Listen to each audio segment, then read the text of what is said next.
Subscribe now and press the bell icon. Never miss an update. मैं अपनी पुरानी बात को फिर से शुरू करूंगा।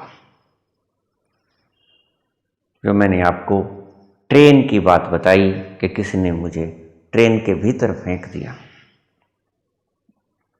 मैं घर पे आ गया, सुस्त रहने लगा। पिताजी ने मुझसे पूछा कि बेटा क्या बात है। मैंने कॉलेज जाना छोड़ दिया था। तुम कॉलेज नहीं जाते हो, सुस्त रहते हो और वक्त। मैंने कुछ नहीं बताया।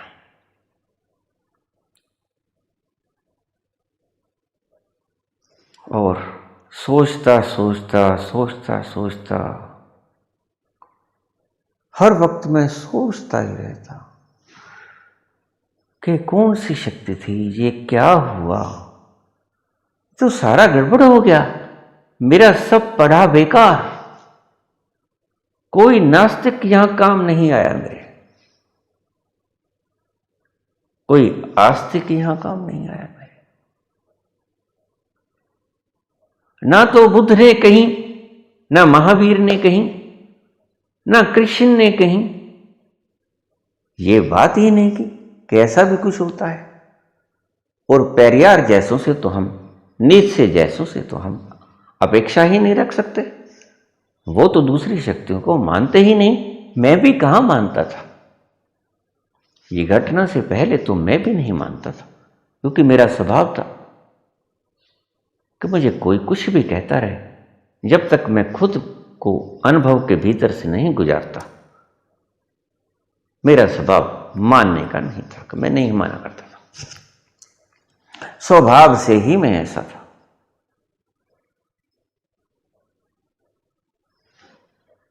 खाना पीना भी मेरा कम हो गया, मैं बीमार पड़ गया। मुझे याद है कि मैंने चारपाई पकड़ ली, खाना पीना बंद,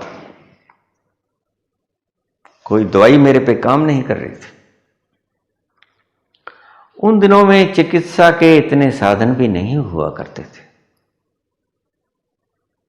सिर्फ एक दो डॉक्टर थे हमारे शहर में, 3-4 समझ लो जो मेन डॉक्टर थे। सभी को दिखाया। मुझे मेरी माता गंगानगर भी ले गई, हमारी मासी जी वहां रहती थी, वहां भी दिखाया, नहीं ठीक हुआ। मैंने आशा छोड़ दी। मैंने माता से कहा कि मां, मुझे घर पे ले चलो। मैं मरना चाहता हूं, पर घर पे मरना चाहता हूं, मैं यहां नहीं मरना चाहता। मां भी घबराई, रोने लगी। मुझे वापस यहां लाया गया। मैं चारपाई पर लेटा रहता।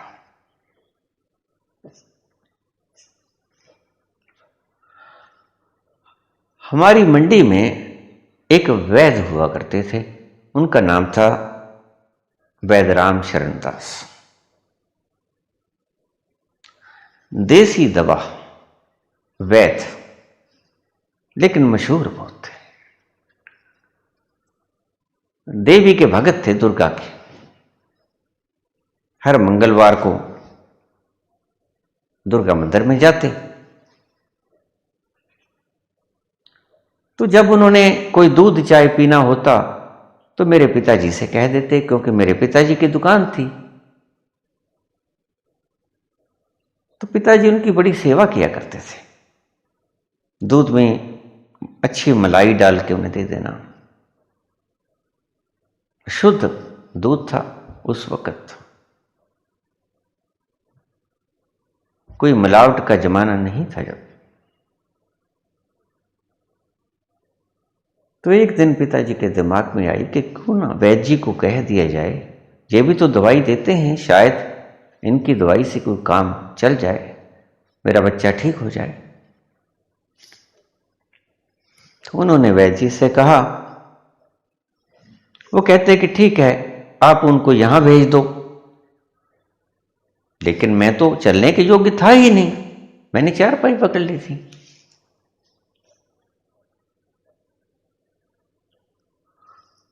तो पिता कहने लगे कि वैद्य जी वो तो आ नहीं सकते, चल ही नहीं सकता। तो कहते चलो ठीक है, मैं घंटे बाद घर पे आ जाऊंगा। चल वो भी नहीं सकते थे, काफी एज्ड थे वो, करीब 70 साल के रहे होंगे जब मैं आपको ये बात कर रहा हूं। तो रिक्शा के ऊपर अक्सर वो जाते आते थे। दुर्गा मंदिर भी जाना होता तो भी रिक्शा पे, कहीं और भी जाना होता तो भी रिक्शा पे जाते। तो रिक्शा लेके वो घंटे बाद आ गए घर पे, बैठ गए मेरे पास कुर्सी के ऊपर। मेरी नब्ज के ऊपर हाथ रखा उन्होंने 5 मिनट तक,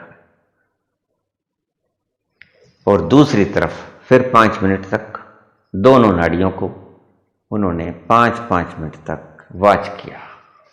उनको पता है, उनके पास विद्या थी कोई।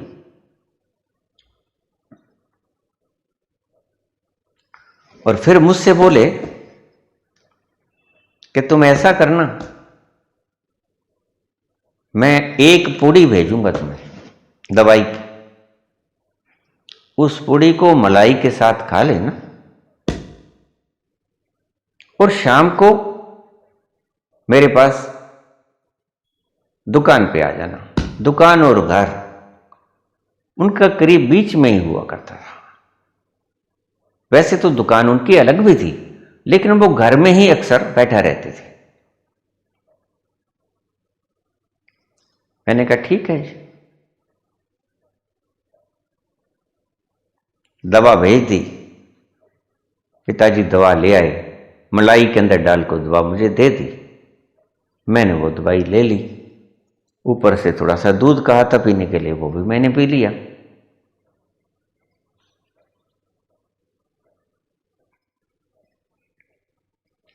अभी आधा घंटा ही मुश्किल से बीता होगा,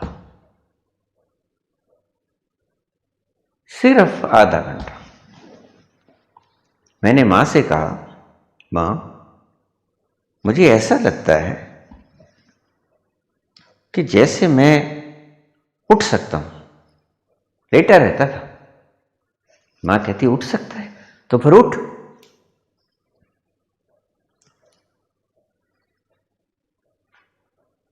मैंने धीरे धीरे करके उठने की कोशिश की और मैं बैठ गया। मुझे और 5 मिनट में बैठा रहा। मुझे 5-10 मिनट के बाद मुझे लगा कि जैसे मैं खड़ा भी हो सकता हूं।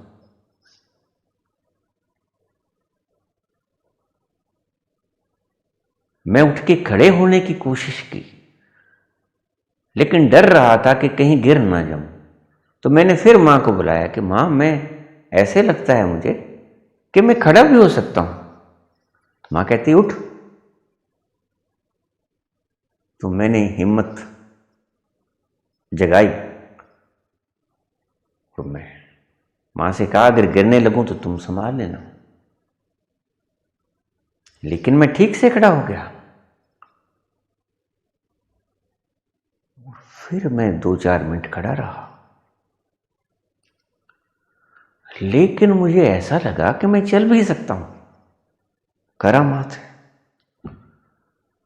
अभी 1 घंटा बीता भी ना होगा उस दवाई को दी है। तो मां कहने लगी, फिर कमरे के भीतर ही चल के देखो, मैं साथ साथ हूं तुम्हारे। तो मैंने उस कमरे के भीतर थोड़ा थोड़ा हल्का हल्का पांव चलाना शुरू कर दिया। और कमाल की बात है, मैं नहीं गिरा। मैं फिर आके चारपाई पे बैठ गया। शाम तक बैठा रहा, थोड़ा बहुत खाना भी खा लिया, और शाम को मैं उसकी दुकान पर पैरों से चलकर पहुंच गया। जब मैं गया तो मुझे देख के बहुत खुश हुए। तो मुझे वो कहने लगे, वो ऐसे बोला करते थे, क्यों पकता आगे मैंने कहा हाँ जी मैं आ गया। मैंने कहा अच्छा बैठ। मैं बैठ गया कुर्सी के ऊपर। कहाँ तो मुझसे बैठा जाता ही नहीं था, लेकिन अब मुझे थकावट नहीं हो रही थी। सिर्फ एक पुड़ी दी थी उन्होंने। मरीज आते रहे, मैं उन्हें देखता रहा। 2 घंटे के करीब बैठा रहा। फिर मैंने कहा वैद्य जी मैं घर चला जाऊं, मुझे भूख लगी है। कहते हाँ जाओ। मैं चल के फिर घर आ गया। मैंने खाना भी खाया, और मेरे कहने का मतलब कि मैं ठीक हो गया। और मैं अक्सर उनके पास सुबह चला जाता, और तो कोई काम ही नहीं था। और फिर रोटी खाने आ जाता, फिर उनके पास चला जाता, फिर शाम को फिर घर आ जाता। मेरा सारा दिन वहीं पे बीतने लगा। मुझे भगत जी कहने लगे कि तू यहां बैठा रहता है, मुझसे कुछ सीख ले। तो उन्होंने मुझे कुछ नब्ज के वैदिक सिद्धांत बताए। जब वो फुर्सत में होते तो मुझे कुछ नुस्खे वगैरह बताते रहते, दवा संबंधी कुछ चीज़ें कि इनको ऐसे मिलाया जाए तो ऐसे हो जाता है, ऐसे भस्म बनानी है, ऐसे चूर्ण बनाना है, ऐसे इस चीज़ की दवा बनानी है, टाइफाइड की, ऐसे सब मुझे बताते जाते। और मैं काफ़ी कुछ सीख गया उनसे बैठे बैठे। वैसे भी मेडिकल के अंदर तो मेरी रुचि थी, क्योंकि मैं विद्यार्थी था मेडिकल का। और मैं बिल्कुल ठीक हो गया। ठीक तो मैं हो गया, लेकिन फिर वही दिमाग घूमने लगा कि वो शक्ति जहां से मैं बीमार हुआ था, जिस कारण से, वो फिर मेरे दिमाग में। लेकिन अब की मैं कमजोर नहीं हुआ। मैं कभी मंदिर में चला जाता, कभी कहीं चला जाता, कभी कहीं चला जाता, किताबें पढ़ता रहता।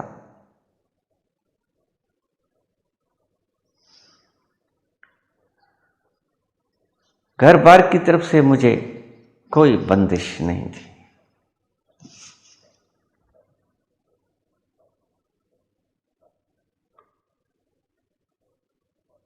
और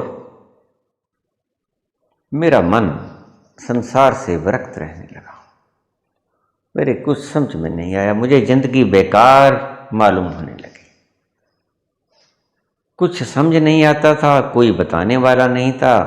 बहुत व्यक्तियों से मैंने, जो धार्मिक थे, उनसे मैंने पूछा, लेकिन उन्होंने मुझे कोई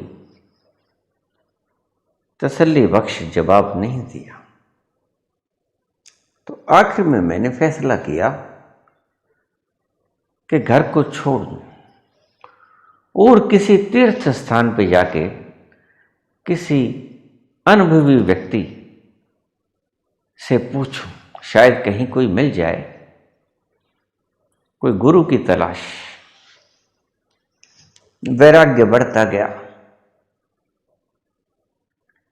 दिन कटते गए, वैराग्य बढ़ता गया। वैराग्य इतना तेज हो गया कि एक दिन मैंने शाम के वक्त पिताजी से कहा, दुकान पर बैठे थे पिताजी,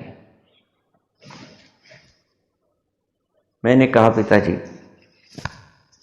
मेरा मन संसार में लगता नहीं।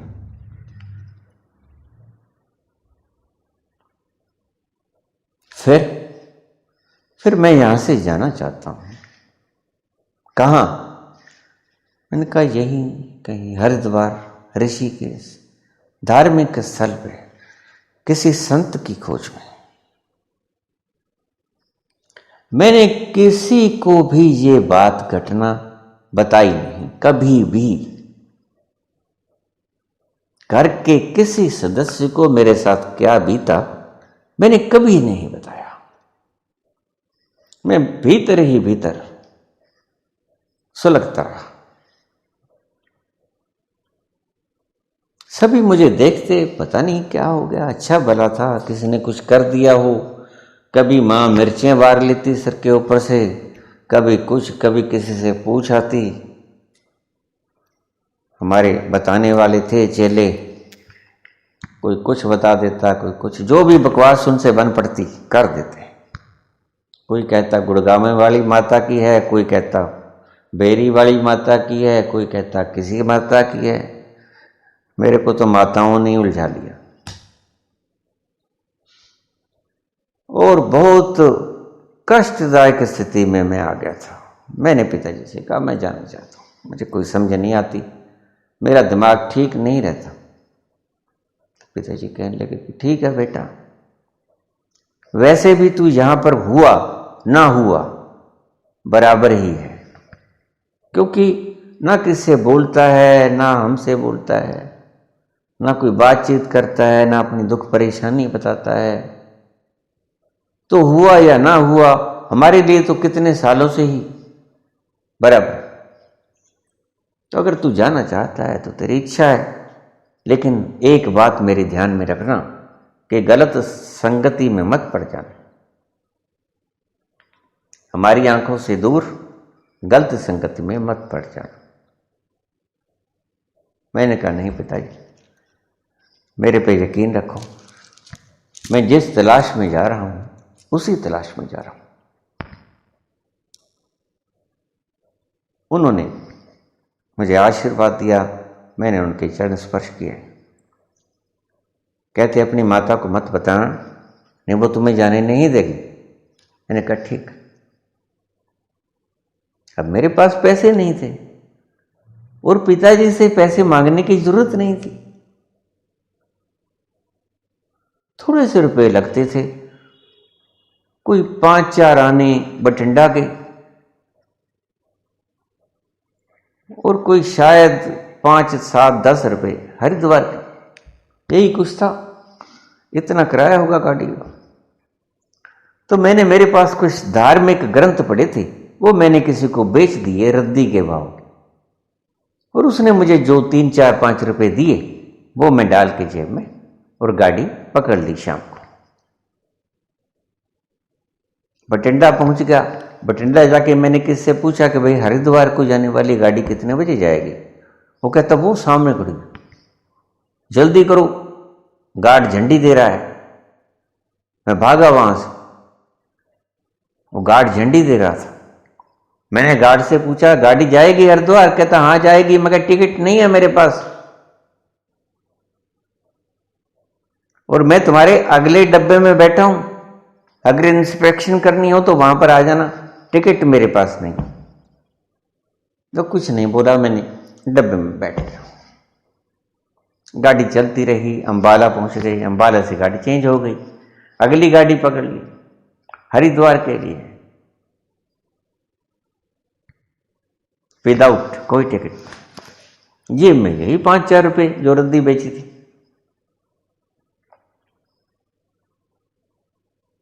शरीर पे कपड़ा कोई नहीं, और तारीख थी जिस दिन मैं गीतड़बाह से गया, 3 जनवरी 1973। क्षमा करना, एक वीडियो मैंने पहले भी डाली थी, उसमें मैंने गलती से आपको 3 मार्च बता दिया था, लेकिन वो मैं भूल गया था। 3 जनवरी का वक्त था, पूरी ठंड थी। आप जानते हो जनवरी में कितनी ठंडक होती है, बहुत ठंडक, कोहरा, हाथ को हाथ दिखाई नहीं पड़ रहा था, और ठंड बहुत, और शरीर पर एक कमीज और एक पैंट बस, पांव में जूते, सिर पे एक गुलबंद, ये कुछ था। लेकिन शरीर में थोड़ी सी जान थी, ठंड लग नहीं रही थी, तो मैं चलता गया।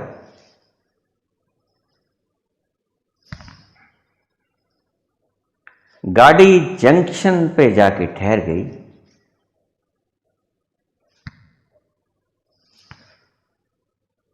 लश्कर जंक्शन यूपी में है, लश्कर जंक्शन।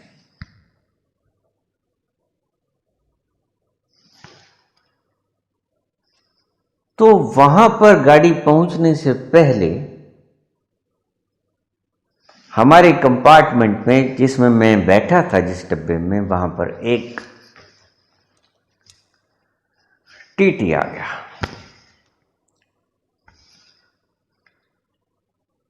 आपको उसका हुलिया बताऊं कि गाड़ी की जो छत होती है उससे थोड़ा सा, ऐसा समझो कि 4-5 उंगल नीचा उसका कद, पगड़ीधारी, सफेद पगड़ी बांध रखे,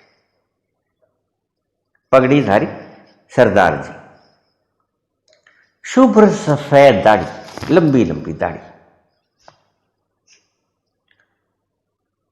टिकट चेकर की वर्दी डाली हुई और टिकट चेक कर रहे थे आसपास, बड़े ऊंचे।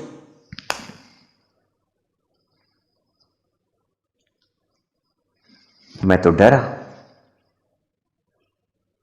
लेकिन डरा भी तो मैंने इतना नहीं डरा, क्योंकि मैं धार ही लिया था कि अब मर खप जाएंगे, बस बात खत्म हो जाएगी। अब जीने का मकसद ही नहीं, कोई मकसद था भी नहीं। वो चेक करता करता मेरे पास आ गया, मेरे आगे उसने हाथ की, मैं उसके मुंह की तरफ देखता रहा। मुझे कहने लगा, बेटे टिकट। काफी वृद्ध थे, सफेद दाढ़ी, बड़ी शुभ्र, और माथा बड़ा चौड़ा माथा, लाल सुर्ख, जैसे खून ही हो, बड़ा रोब पड़ रहा था, विशाल काय। मैंने कहा ये टिकट तो नहीं है। नहीं है का क्या मतलब? मैंने कहा जी नहीं है। कहते मतलब? मैंने कहा जी पैसे नहीं थे। पैसे नहीं थे? कहां से आए? मैंने कहा मैं पंजाब से आया हूं, गिदड़बाह से। कहां जाना है? मैंने कहा जी मैंने तो ऋषिकेश, हरिद्वार। तो क्यों जाना है? मैंने कहा जी मैं घर से आया हूं। तो भाग के आए हो? मैंने कहा नहीं जी भाग के नहीं आया हूं। और? तो मैं पूछ के आया हूं। किस से पूछ के आया हो? मैं पिताजी से पूछ के आया हूं। पिताजी से पूछ के आया हूं? क्यों क्यों चले हो वहां पर? मैंने कहा जी मैं तो साधु बनने चला हूं। कहता है इस पैंट शर्ट में साधु बनोगे? मेरे पास कोई जवाब नहीं था, मैं चुप रहा। 73 की बात, 21 वर्ष का, 20 वर्ष का ही था मैं, समझो 21 में मैं लगा हुआ था।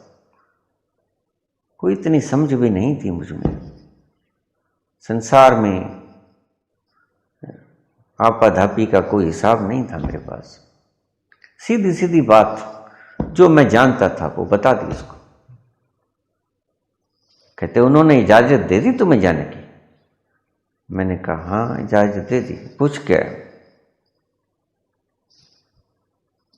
मेरे इतने भोलेपन जवाब से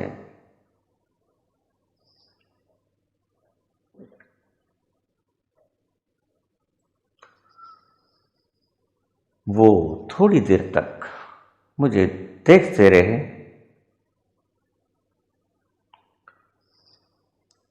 और फिर वो मुझे बोले कि बेटा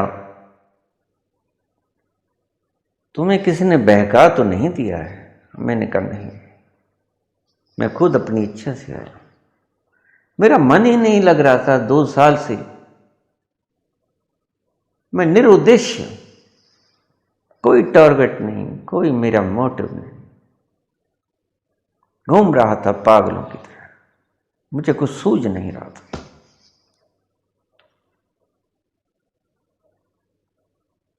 कहते कुछ खाया? कब चले? मैंने कहा जी कल चला। कहते कुछ खाया? मैंने कहा जी नहीं। कहते कुछ नहीं खाया? मैंने कहा नहीं।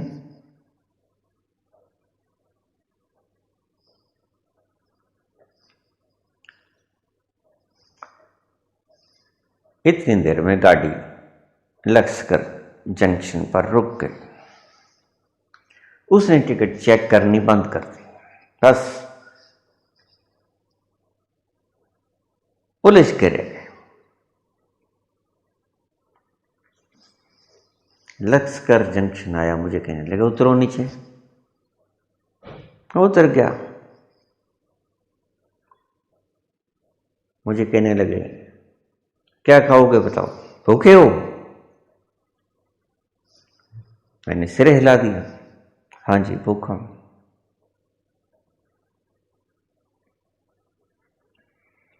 वो तो रेलवे के नौकरी करते थे मेरे हिसाब से। तो फर्स्ट क्लास वेटिंग रूम में उन्होंने खुलवाया, वहां बैठ गए हम जाकर। अच्छे टेबल वगैरह लगे थे, कुर्सी थी। थोड़ी देर में वहां पर आलू के परांठे आ गए।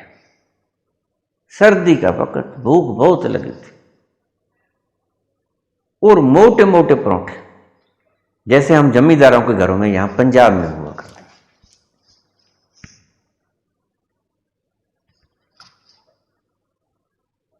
वो 6-7 परांठे आ गए। आधे मुझे दे दिए, आधे खुद खाने लगे।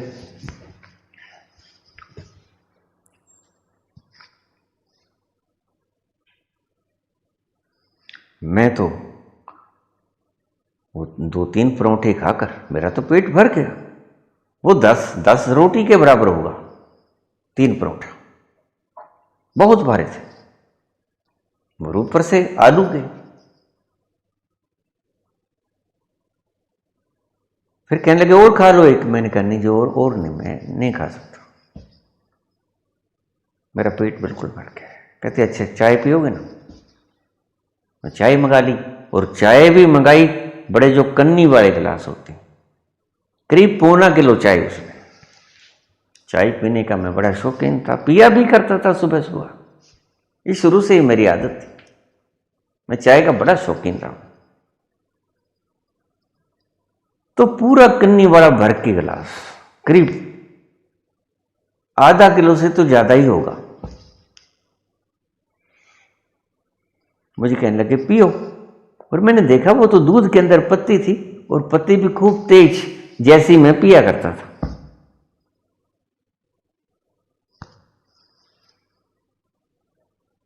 मैंने पीनी शुरू की।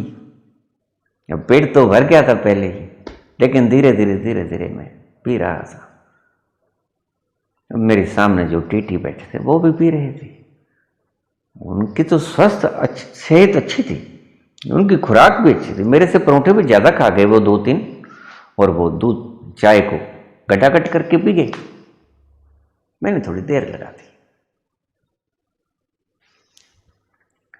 मुझे कहने लगे बेटा मेरी एक बात सुन। मैंने कहा जी बताओ। कहते मैं तुम्हें वापसी के टिकट यहीं से लेके देता हूं। वो गाड़ी खड़ी है सामने, क्रॉस था वहां पर, वो गाड़ी बठिंडा जाएगी सीधी। टिकट यहां से मैं ले देता हूं, तुम टिकट लेके बेटा घर वापस लौट जाओ। बठिंडा से आप गाड़ी पकड़ लेना, उसके लिए मैं आपको पैसे दे देता हूं। मैंने कहा नहीं, मेरे पास हैं 5-4 रुपए, लेकिन मैं वापस नहीं जाऊं। एक बार तो मैं हरिद्वार ऋषिकेश जाऊंगा।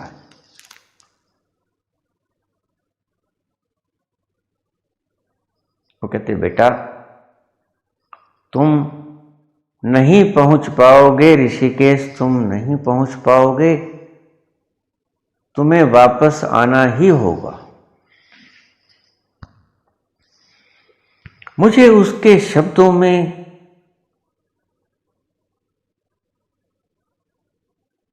कुछ ज्यादा ही संकल्प लग रहा था, जैसे कोई व्यक्ति बहुत ज्यादा विश्वासपूर्वक बोल रहा हो कि तुम्हें वापस आना ही पड़ेगा। मैंने कहा नहीं, मैं वापस नहीं आऊंगा, मेरा मन बहुत उदास है। मैं जिया मरा बराबर, मेरी तमन्ना ही नहीं है वापस जाने की, मैं नहीं जाऊंगा। अब तो मैं कहीं वहीं, अगर मरना होगा तो वहीं भटक भुटक के मर जाऊंगा, अब मैं वापस नहीं जाऊंगा। कहते बेटा जाना तो वापस ही पड़ेगा। मैं कहा आप ये कैसे कह सकते हैं? तो उन्होंने जो मुझे अपना रूप दिखाया, आज भी मेरी आंखों के सामने।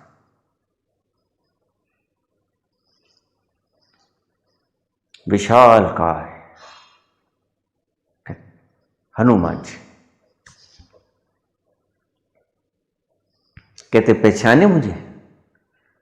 मैंने कहा जी बाकी तो मैं पहचान गया हूं, आप हनुमान जी हो, लेकिन आपकी पूंछ नहीं है।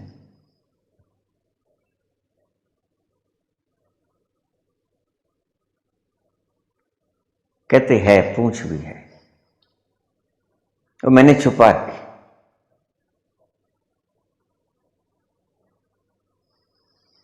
मैंने उन्हें प्रणाम किया। अब मैं सारा मसला समझ गया था। मैंने कहा अच्छा, आपकी बड़ी कृपा, धन्यवाद, लेकिन मुझे मेरी एक बात का जवाब दे दीजिए। मुझे तब कुछ नहीं पता होता था कि देवी देवता में कितनी ताकत होती है, क्या इनके अधिकार क्षेत्र में आता है, क्या ये होते भी हैं नहीं होते भी हैं। कोई इनको गालियां निकालता था, पेरियार इनको गालियां निकालता था, और धार्मिक लोग इनको पूजते थे, मंदिरों में इनकी मूर्तियां लगी होती थी, सब कुछ था। लेकिन साक्षात जीवंत रूप में मैंने सामने खड़े देख रहा था उन्हें।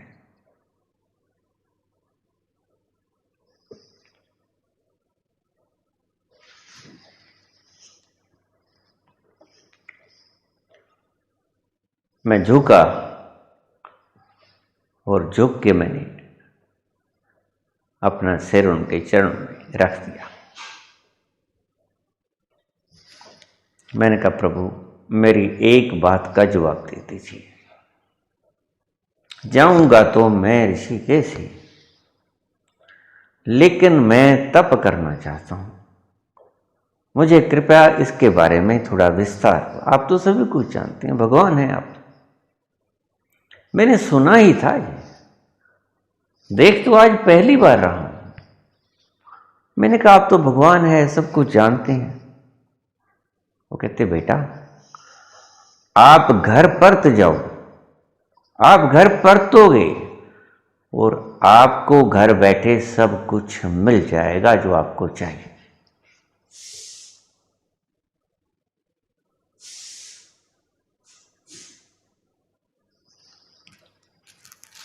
लेकिन मेरे मन में तो फतूर था कि घर पे तप नहीं करना है, इससे बढ़िया तीर्थ से बढ़िया कोई स्थान ही नहीं होता।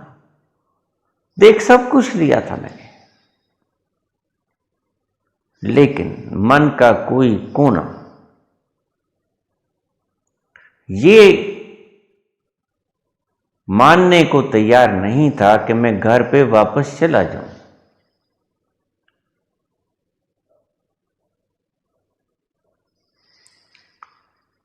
वो मुझे जेब में से पैसे निकाल के देने लगे कि बेटा ये पैसे 10 रुपये मुझे देने लगे। मैंने कहा नहीं मेरे पास हैं 5-4 रुपये हैं मेरे पास। कहते बेटा ये तुम वापसी टिकट तुम्हें लेनी पड़ेगी, तुम ये ले लो।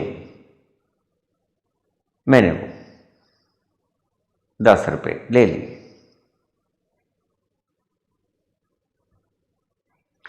वो 10 रुपये मेरे पास 20 साल तक रहे। 20 साल तक मैंने वो रुपए खर्च नहीं किए। जो हनुमान जी अपने हाथों से मुझे दे गए थे।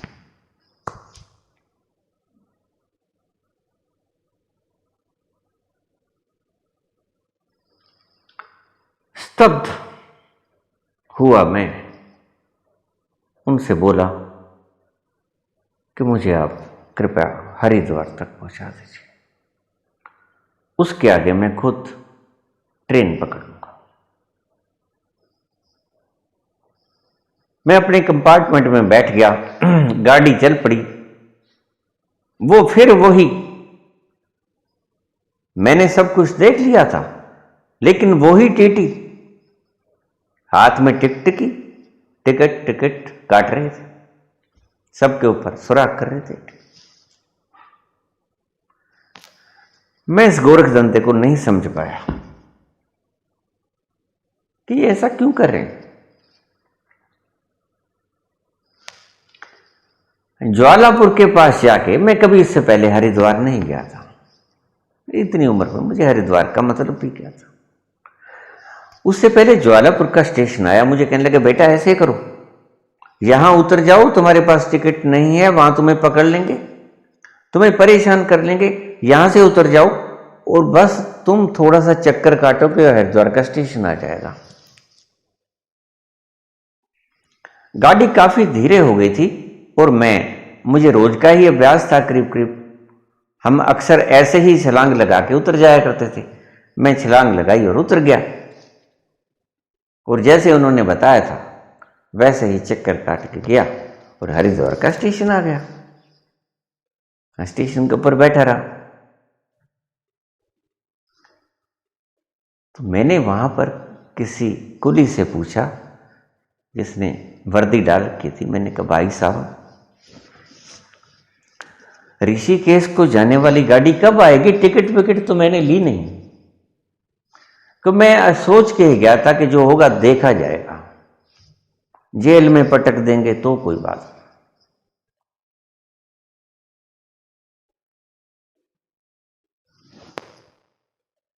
वो कहने लगा बस अभी आने वाली है, ऋषिकेश को जाने वाली गाड़ी अभी आने वाली है। मैंने कहा ठीक है, बैठा रहा। 2 घंटे बीत गए, गाड़ी नहीं आई। मैंने फिर दूसरे कुली से पूछा 2 घंटे बाद। मैंने कहा भाई, मैंने ऋषिकेश जाना है, ऋषिकेश की गाड़ी कब आएगी? कहता ऋषिकेश की गाड़ी कब आएगी? मैंने तुम्हें 2 घंटे हो गए यहां बैठे थे, आपके आगे से गाड़ी जा चुकी है। मैंने कहा भैया कमाल है, मेरी तो निगाह ठीक है, मैं 1 मील से देख सकता हूं, तुम कहते हो गाड़ी तुम्हारे सामने। कहता मैंने तुम्हें देखा यहां पर बैठे हुए, और गाड़ी सामने से निकली है तुम्हारे, यहां पर खड़ी रही है 5 मिनट। मुझे कुछ समझ नहीं आ रहा था, ये क्या कुछ हुआ जा रहा है, कुछ नहीं पता था। लेकिन सामने तो कुछ गाड़ी नहीं आई, मेरे ना ही सामने खड़ी थी। मैं हरिद्वार के स्टेशन पे बैठा था। इतने में एक और कुली आ गया। मैंने कहा भैया 15-20 मिनट बाद की बात है, कृपया मुझे बताओगे कि ऋषिकेश जाने वाली गाड़ी कब आएगी? कहता वो सामने आ रही है, वो देखो, वो तो। मैंने देखा गाड़ी आ रही थी, सच में गाड़ी आ रही थी। वो गाड़ी आ गई। तो मैंने झट से एक कंपार्टमेंट में चला गया। ठंडी हवा चल रही थी। मैंने कहा अगर नीचे बैठेंगे तो हवा लगेगी। मैं ऊपर की तीसरी बर्थ पे जाके लेट गया। वहां हवा लग तो रही थी पर कम थी। मैं वहां लेट गया। थकावट भी बहुत हो गई थी, सारी रात का सोया भी नहीं था, बहुत थका हुआ था। और मैं उस गाड़ी में लेट गया। मुझे नींद आ गई। गाड़ी चल पड़ी थी। चलते चलते मुझे नींद आ गई। जब मेरी आंख खुली तो मैंने देखा लोग शोर मचा रहे थे, अपना अपना सामान उठा रहे थे कि चलो भाई, चलो भाई, चलो भाई, स्टेशन आ रहा। मैंने कहा कि ऋषिकेश आ गया। मैंने ऊपर से ही पूछा, मैंने कहा भैया ये ऋषिकेश आ गया है? कहते आपने कहाँ जाना है? मैंने कहा भैया मैंने तो ऋषिकेश जाना है। कहाँ से आए हो? मैंने कहा हरिद्वार से आया हूं। कहते भाई ये गाड़ी तो ऋषिकेश गलत है आपका, ये तो काम, ये तो भाई बठिंडा जा रही है गाड़ी।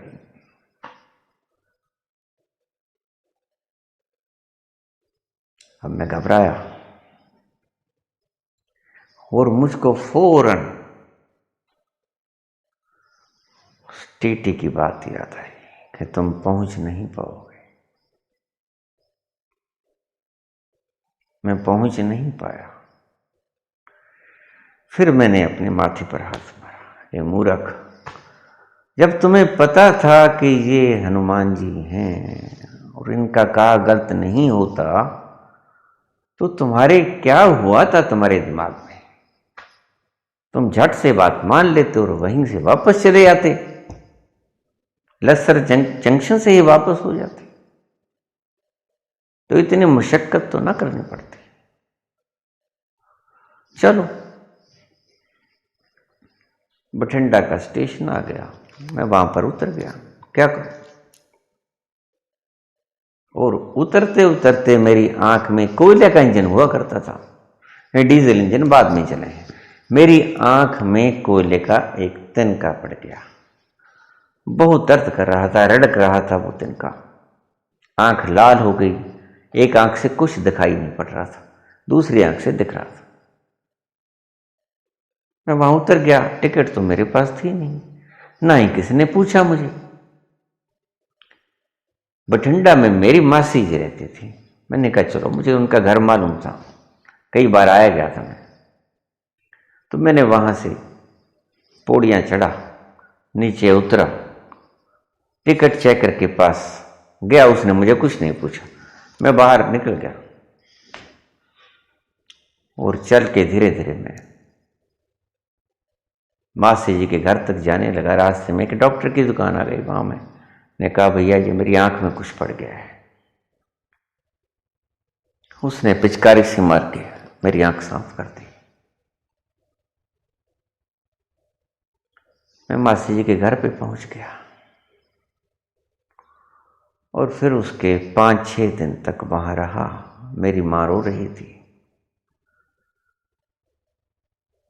लगातार दिन भर रात रोई जा रही थी। मैं बेखबर, ना ही मेरी मासी ने मुझे बताया कि तुम्हारी माता रो रही है, चलो तुझे छोड़ाऊं।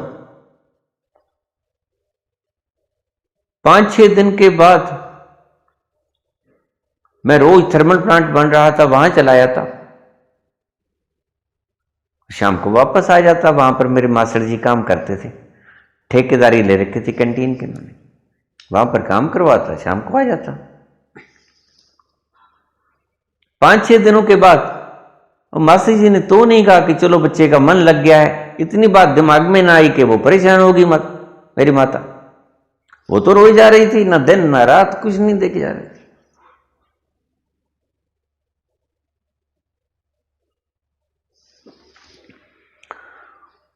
तो 6-7 दिनों के बाद मुझे मेरी मासी कहने लगी, बेटा तुम्हारी माता परेशान है, मेरा भाई कहीं आया होगा, बड़ा भाई पूछने। तो तब मैं वहां पर नहीं गया था, तब तो मैं हरिद्वार को निकल गया था, पीछे से वो आया होगा, तो उसने कह दिया होगा यहां तो नहीं आया। तो मासी जी कहने लगे कि चलो तुम्हें छोड़ के आता। मैंने कहा ठीक। मुझे वो कितने बाहर ले आए, घर पर छोड़ दिया। मां को कुछ चैन आया, शांति पड़ी।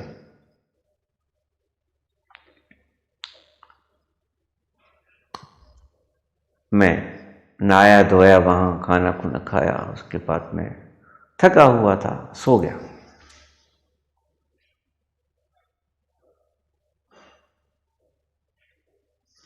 और मेरा जीवन बदल चुका था।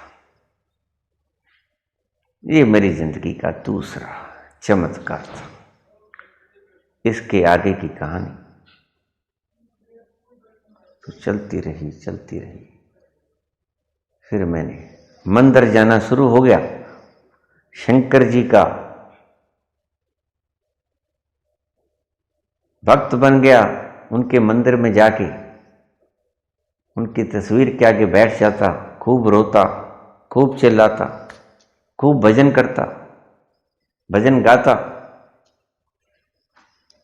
और फिर आगे की घटना जो मैंने शुरू की थी, एक दिन जब मेरा भाई मेरे पास आया, ये मैंने कड़ी जोड़ने के लिए आपको सारा पुराना जीवन बताया है। अब आगे की कड़ी में आपसे 2-3 किस्तें बता चुका हूं। अब आगे की किस्त में जहां से छोड़ी थी वहां से अगले एपिसोड में शुरू करूंगा। अब मुझे इजाजत दें। धन्यवाद।